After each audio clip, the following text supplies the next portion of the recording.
Hello viewers, আসসালামু আলাইকুম। আজ আমি আপনাদের জন্য নিয়ে আসছি রুই মাছের স্পেশাল কারি। এটি তৈরি করতে আপনাদের যা যা লাগছে তা হলো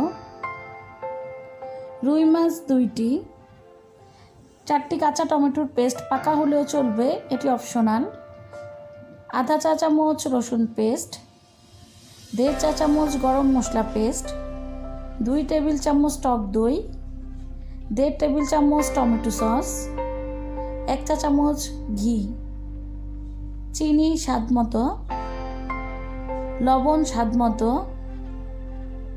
শুকনো মরিচ স্বাদ মতো, বড় সাইজের 3টি পেঁয়াজ, সরিষার তেল 1 কাপ,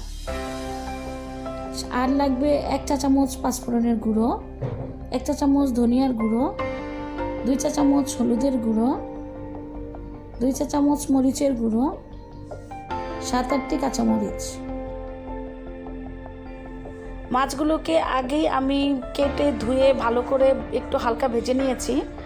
এখন আমি সেই মশলাটা বানাবো। মশলাটা বানানোর জন্য এখন আমি কাঁচা টমেটোগুলোকে পেস্ট করে নিয়েছিলাম, ওগুলো দিয়ে দিলাম। এরপর দিয়ে দিব টক দই,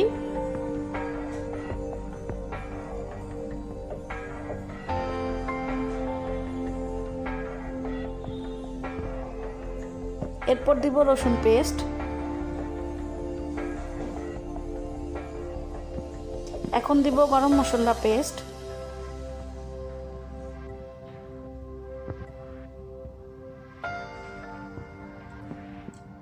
এখন দিয়ে দিব টমেটো সস,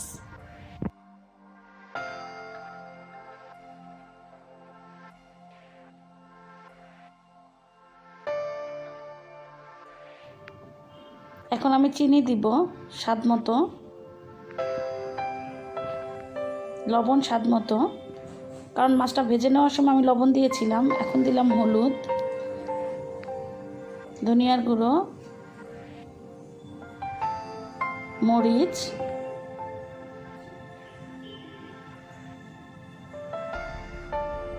পাঁচফোড়নের গুঁড়ো। এখন আমি এইগুলোকে একসাথে মিশিয়ে নিব।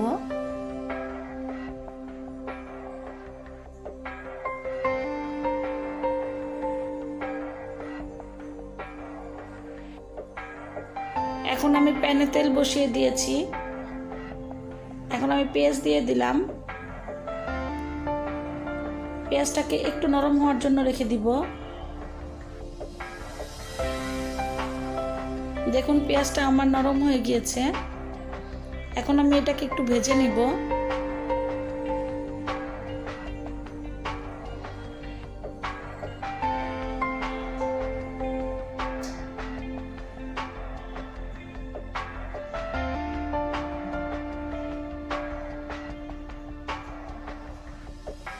এখন আমি সেই পেস্টগুলো দিয়ে দিব এটার সাথে।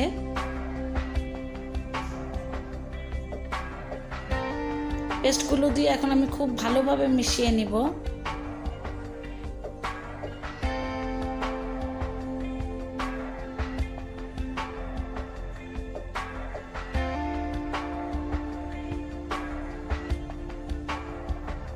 সাথে আমি দিয়ে দিলাম শুকনো মরিচ।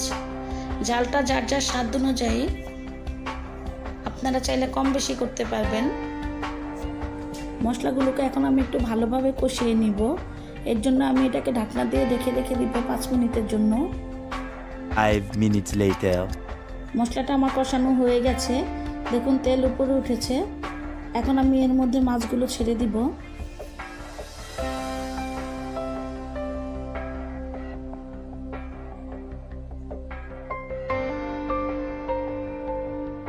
এখন আমি একটু নেড়ে চেড়ে নিব।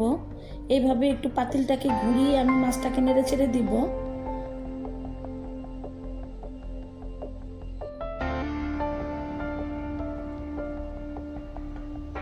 এখন আমি কাঁচামরিচ দিয়ে দিব।